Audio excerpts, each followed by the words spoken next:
Hello, children.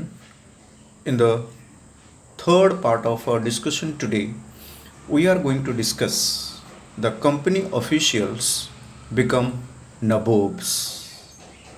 Nabob, of course, happens to be a new word for you, but actually, it was the anglicized version of the Indian term nabob. Right? We will come to know about it when we discuss the entire topic. After the Battle of Plassey, the company officials forced the Nawabs of Bengal to give them land, big amount of money as gifts. They demanded and they got.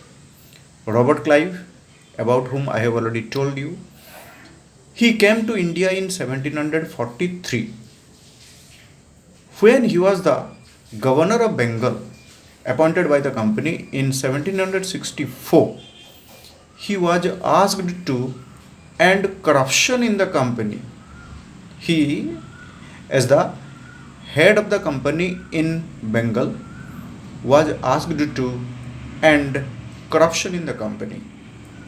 But when he left India in 1767, after how many years? 3 years, he warned his Indian wealth worth more than 4 lakh sterling pounds.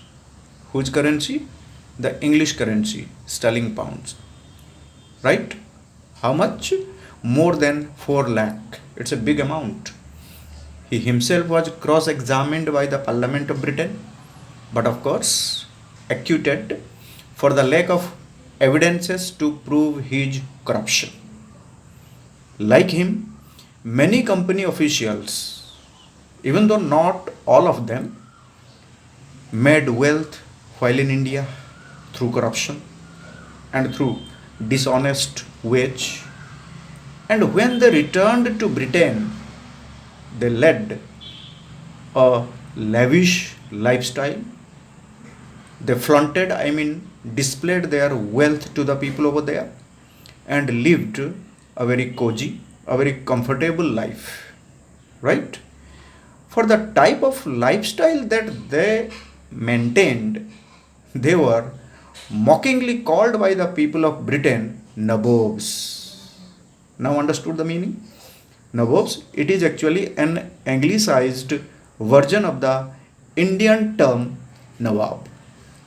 Now the company rule expands. From 1757 to 1857, how many years? 100 years. The East India Company adopted a variety of political, diplomatic, and economic ways to to capture the Indian territories.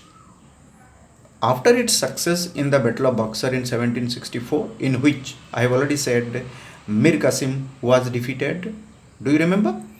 It appointed its political or commercial agents in the Indian states.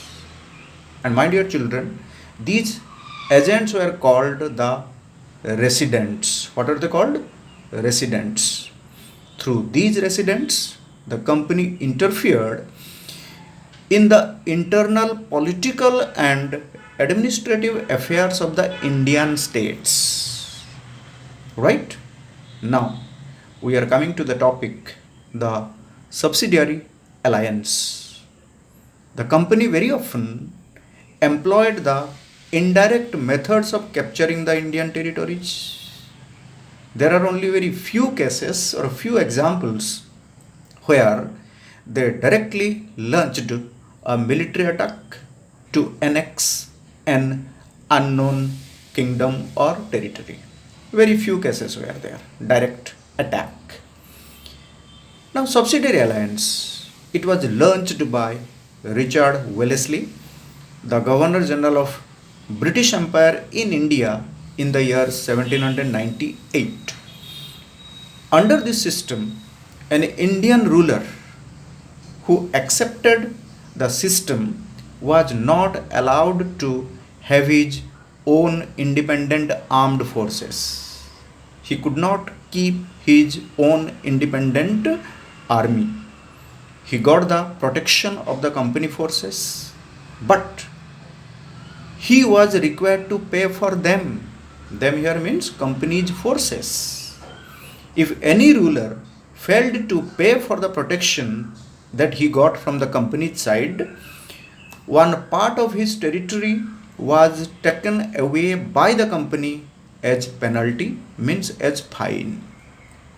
Okay, the Nawab of Awadh was forced to cede, means give more than half of his territory to the East India Company in 1801 as a part of the conditions for the subsidiary system.